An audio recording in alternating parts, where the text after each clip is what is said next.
Today I'm sharing all of my favorite Spanish resources that I have used since the very beginning up to where I am now, which is about C1, I guess. And I am super excited because there's going to be some resources that I never see anyone talk about. As always, timestamps are going to be in the description, so if there's anything particular that you are interested in, feel free to jump to that part.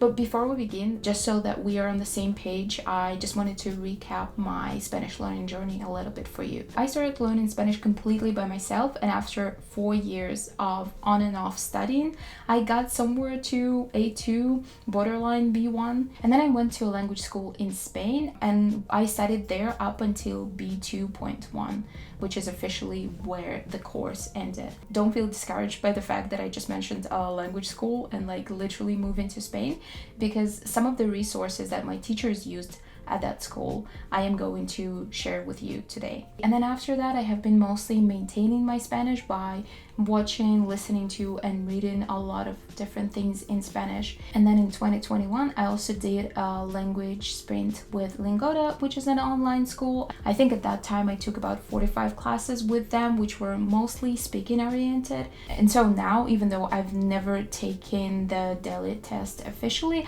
I feel like my level is somewhere around C1. So first, let's talk about how I started. Something that is important to know about my Spanish learning journey is that Spanish was the first language that I attempted to study on my own without a teacher. And by that time, I had already been somewhat successful with Korean. I spoke English pretty well, but those were languages that I learned in a classroom setting. So I had no idea how to approach studying a language on my own. And I remember buying a textbook for Spanish, opening it, and feeling super overwhelmed. So I opened the book, I looked through the first 10 pages or so, and I just put it away. But I still really wanted to study Spanish, so what I did was downloading Duolingo. And that was back in 2015, where I feel like it wasn't as popular as it is now, and people didn't have such strong opinions as they tend to have now about the app. So I tried to use Duolingo for about 20 to 40 minutes a day. I feel like I did the whole tree pretty fast, even though that was not my goal. After doing that, I moved on to memorize. So it was never my goal to keep a streak. I just wanted to learn the basics, to hear how the words are pronounced, and then move on. And I started doing memorize, which I liked much more than Duolingo. And I think I learned about 2,000 words with Memrise, and I decided to go back to my textbook. And this is what I really appreciate about those apps, is that they didn't teach me Spanish, but I didn't expect them to teach me Spanish. They just gave me the confidence that I needed to start learning the language on my own. I went back to that textbook, and suddenly a lot of things that wouldn't make sense before started making sense, and it didn't seem as hard anymore. So if you are like me in that regard and you feel really overwhelmed, I definitely would recommend those apps. I wouldn't recommend using them for too long. I guess I really like using them to jumpstart my language learning and then move on to something else. Before we move on to textbooks, I just wanted to tell you that all of the resources that I talk about in this video are going to be in this Notion database that I created for you guys, that I will link in the description, and you'll be able to download it completely for free, or you can also tip me if you want. So I, in general, really like studying with textbooks. The textbook that I used in the beginning was written specifically for Russian speakers, but what I found worked best for me was having one comprehensive textbook that teaches all of the most important skills like vocabulary, grammar, listening, reading, writing, and so on. I'm a person who gets overwhelmed very easily, and so I think having one resource and sticking to it was really helpful. But whichever textbook you end up choosing, I suggest that you look for the following 2 things in the textbook. First of all, audio. I think it's really important, and I don't really think I need to explain why. And then the second thing, which I don't know, I guess it depends on the country. I saw this in a lot of Russian textbooks, that they wouldn't have answer keys. Some of the comprehensive textbooks that I see recommended a lot are the Teach Yourself textbooks and the ones from Assimil. Another option would be to use monolingual textbooks produced in the country where the language is spoken. I really like those, but again, they can be very overwhelming in the beginning. My school in Spain, for example, used a textbook called El Método Español. But one thing to keep in mind is that, yeah, they will have no translations. And another thing is that I think a lot of them are written for a classroom setting, and you will see a lot of exercises that ask you to discuss things with your partner or just talk about something, normally to your teacher, I guess.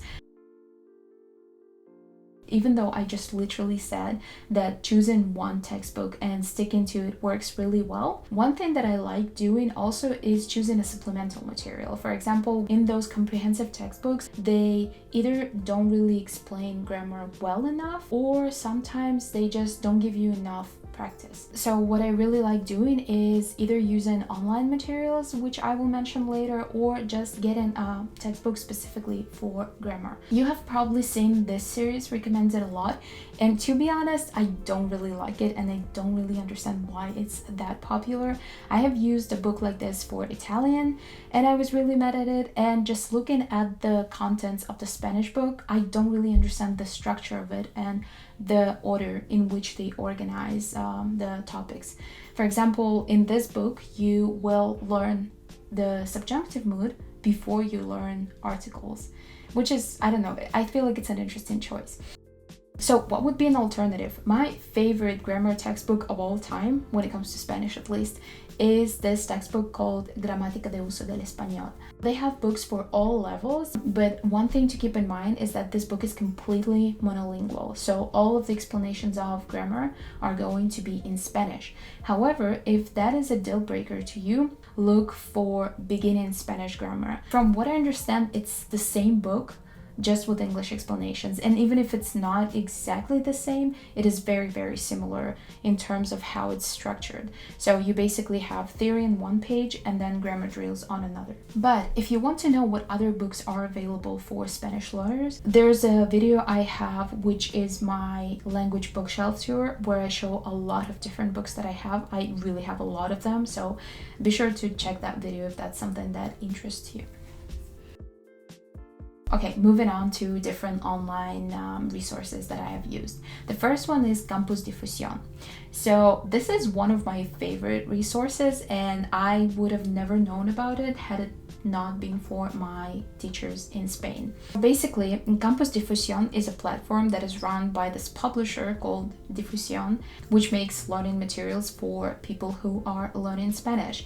And I think Campus Difusión is sort of online platform for tutors of Spanish more than it is for students, but even as a Spanish learner, you can also use it. Let me show you some of the materials they have.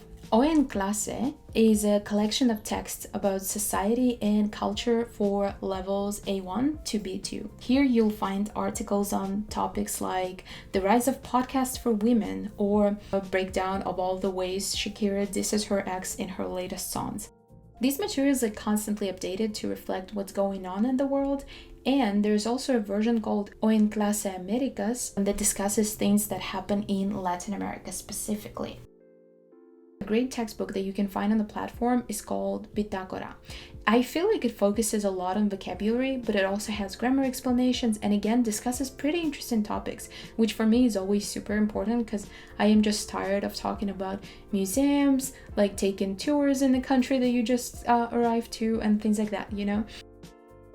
Also on Campus Difusión, you can find textbooks for Latin American Spanish, for business Spanish, for DELE preparation, and so on. What is important to remember though is that this resource is not free, unfortunately, but you can get a trial of 3 weeks where you can use it for free. And even though there are some materials on the platform that actually can only be used online, like the Bitácora textbook that I just mentioned, there's also a lot of materials, for example, the Hoy en Clase articles, that are available for downloading. And in 3 weeks, you can download a lot of things, just saying. An app that has been really indispensable for me is Spanish Dictionary, also known as Spanish Dict. I know everyone talks about it, but it's just so good. If you look up a word, it will give you the translation, example sentences, and pronunciation, both from Latin America and from Spain.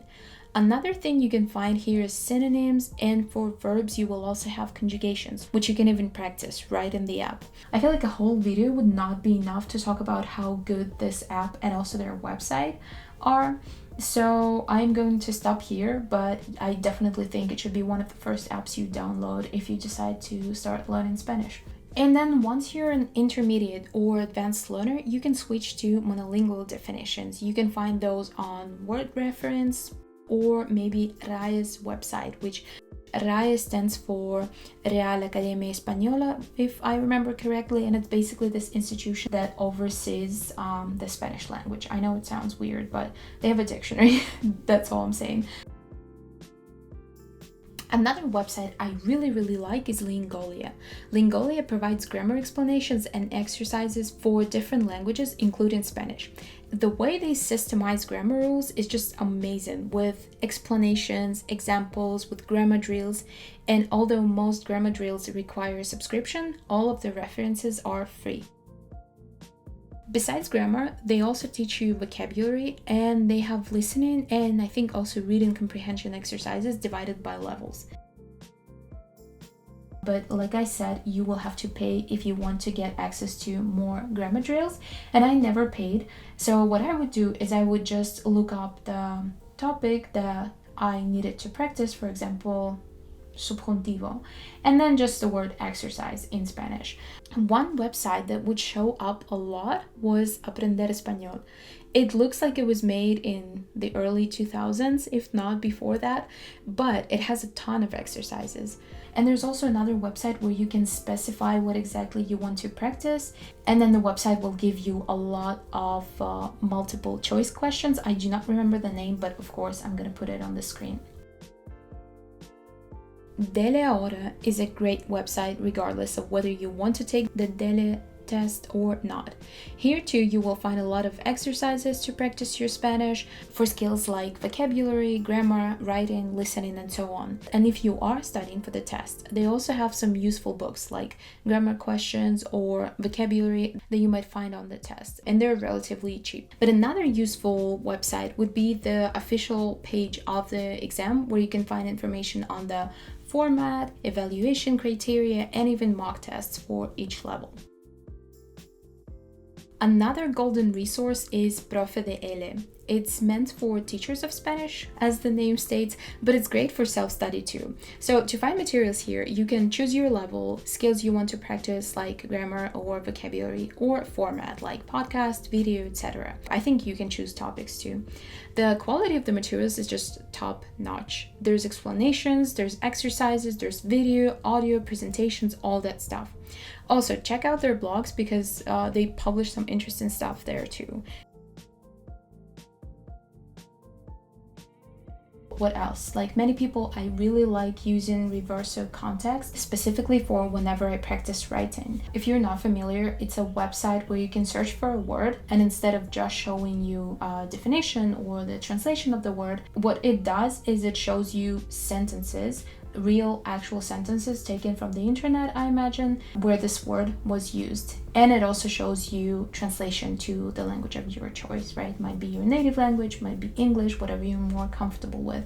And so, as I have mentioned, I really like using it for writing because it shows you how words are used in context. And I also often, instead of just looking up like one word, I will try to make a short phrase or like a couple of words to see if they're used together.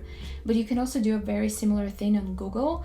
If you search for a phrase but you put it in quotation marks before, that tells Google to search for this specific phrase in the very order that you put the words and spelled exactly the same way. So what happens is whenever I have doubts about how to say a certain thing more correctly, I just do that. I search the phrase on Google using quotation marks, and then if I have like different options that I think might be right, I just kind of try to look at which one has more results, and usually that would be the correct one, or at least the more common one.